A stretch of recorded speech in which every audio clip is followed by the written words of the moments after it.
안녕하세요. 책과 함께입니다. 오늘은 토머스 스탠리의 이웃집 백만장자, 변하지 않는 부의 법칙이라는 책을 함께 나눠보려고 합니다.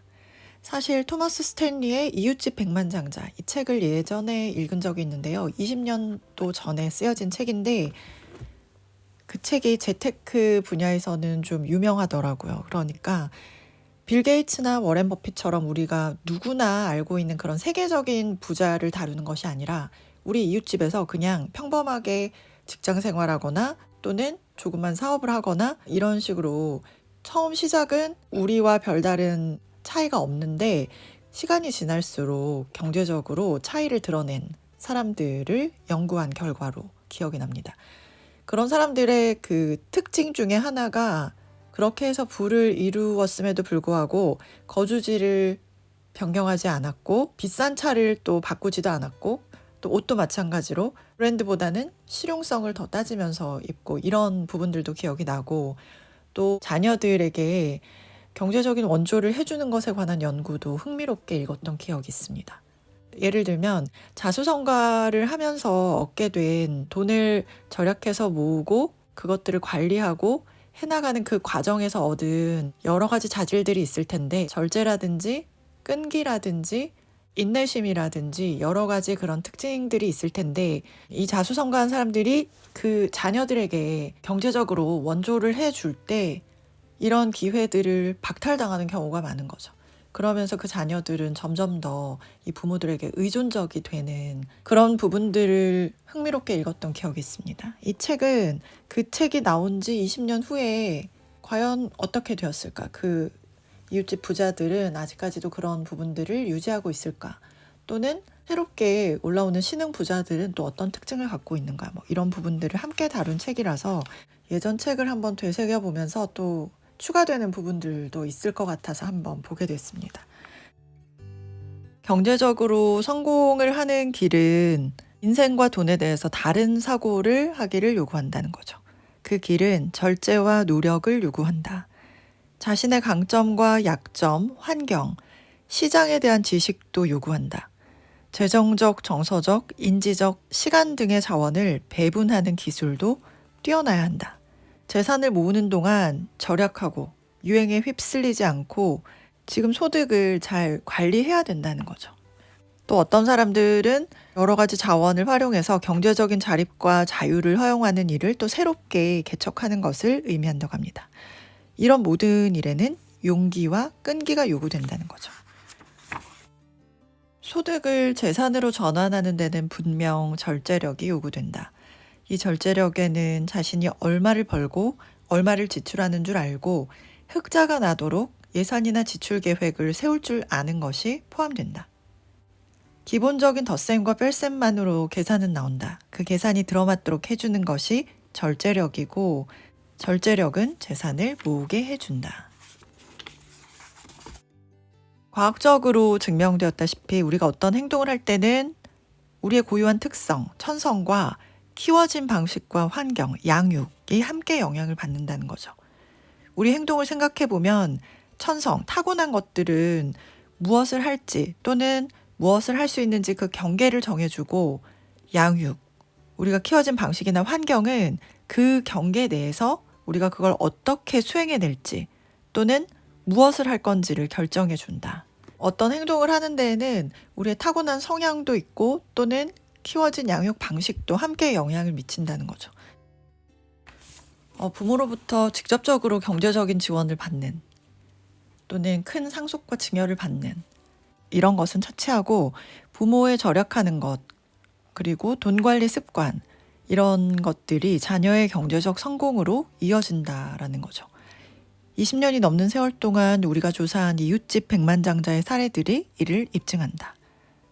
그러니까 부모가 절약하는 모습 그리고 돈 관리를 잘 하는 모습을 삶으로 보여줄 때 그 자녀들이 영향을 받게 되겠죠.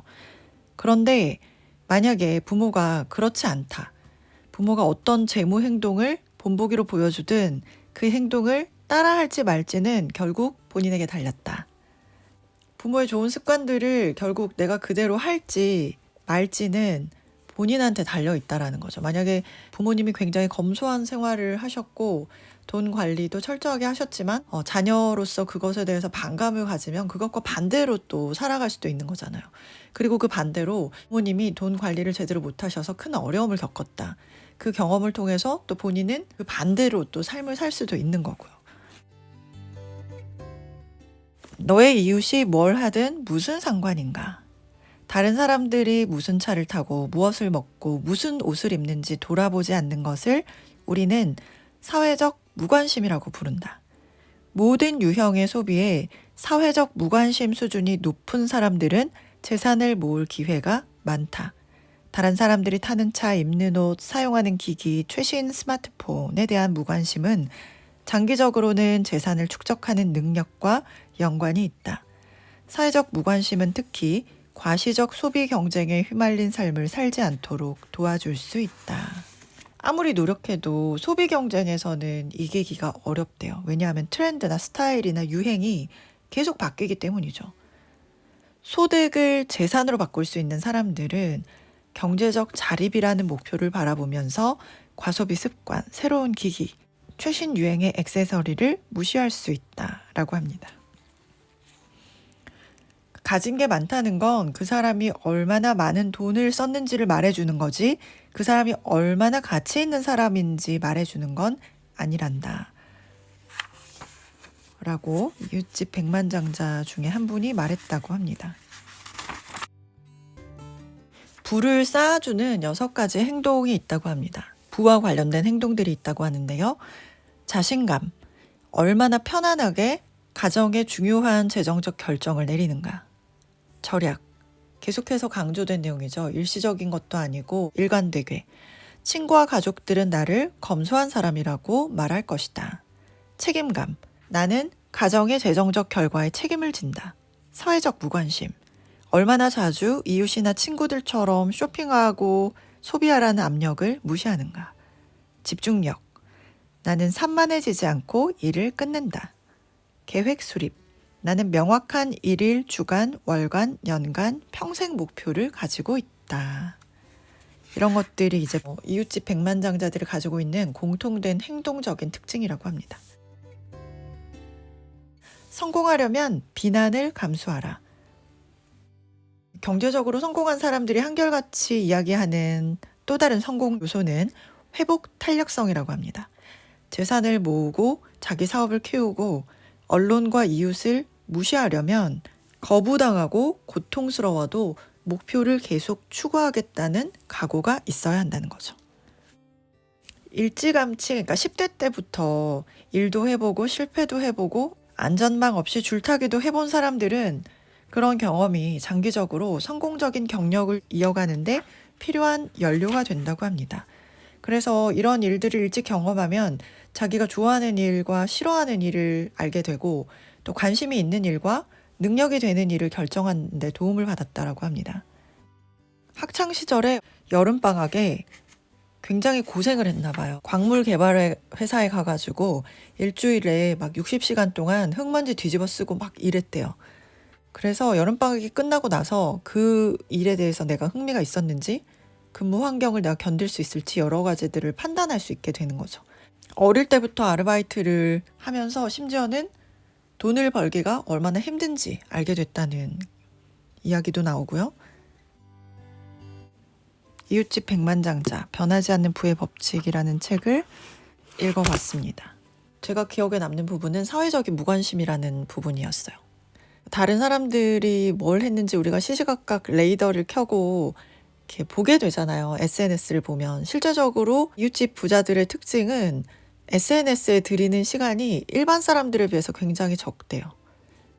그래서 사회적 무관심, 다른 사람들의 소비 행태에 대해서 내가 조금 무관심한 게, 조금 둔한 게 소득을 재산으로 바꾸는 데는 가장 중요한 능력 중에 하나다라는 부분이 기억에 남았습니다. 휴대전화 가지고 다니시면서 거의 떨어지지 않잖아요. 잠잘 때도 이제 알람 맞춰놓으니까 옆에다가 이렇게 두고 주무시죠. 다른 데 나갈 때도 휴대폰만 있으면 요즘은 결제까지 다 되니까 휴대폰이라는 게 정말 뗄래야 뗄 수 없는 정말 24시간 우리하고 딱 붙어져 지내는 그런 것 같은데 이 휴대폰을 잘 이용하면 더 좋을 것 같다는 생각이 들어요. 그러니까 휴대폰을 어떤 용도로 어디에 가장 많은 시간을 사용하고 있나, 이게 어떻게 보면 나를 보여주는 하나의 지표가 될 수 있겠다라는 생각이 들었습니다. 여러분들은 휴대폰에서 어떤 앱을 얼마나 많이 사용하시나요? 아마도 제 채널을 보시는 분들은 휴대폰을 본인에게 유리하게 정말 잘 사용하시는 분들이 아닐까라는 생각을 해봅니다. 왜냐하면 제 채널이 뭐 재미있는 채널도 아니고 굉장히 볼거리가 많은 채널도 아닌데 책에서 나오는 지혜나 통찰력들을 다루려고 하는 그런 채널이다 보니까 어떻게 보면 지루할 수도 있고 자극적이고 재미있고 흥미로운 주제는 아니잖아요. 그런데도 제 채널을 지금까지 들어주시는 분들은 정말 대단하신 분들이 아닐까라는 생각이 들고요. 그리고 제 채널에 재생 목록이라고 있어요. 인간관계에서부터 돈 관리라든지 아니면 라이프 스타일, 여러 가지 생활에 도움이 되는 정보들, 이런 부분들 담아놓은 재생 목록이 있는데요. 더보기란에 클릭하시면 그거 그냥 틀어두시면 좋을 것 같아요. 틀어두시면 운전하시거나 뭐 설거지 하시거나 또는 잠들기 전이나 이렇게 틀어놓으시면 그거 셔플로 해가지고 랜덤으로도 들으실 수 있거든요. 예전에 들었던 내용도 또 새롭게 들리는, 그 시기마다 새롭게 들리는 부분이 있더라고요. 그래서 책에서 주는 그런 통찰력과 지혜들을 좀 더 적극적으로 활용하실 수 있는 기회가 되지 않을까 생각합니다. 네, 오늘도 함께 해주신 여러분 진심으로 감사드립니다.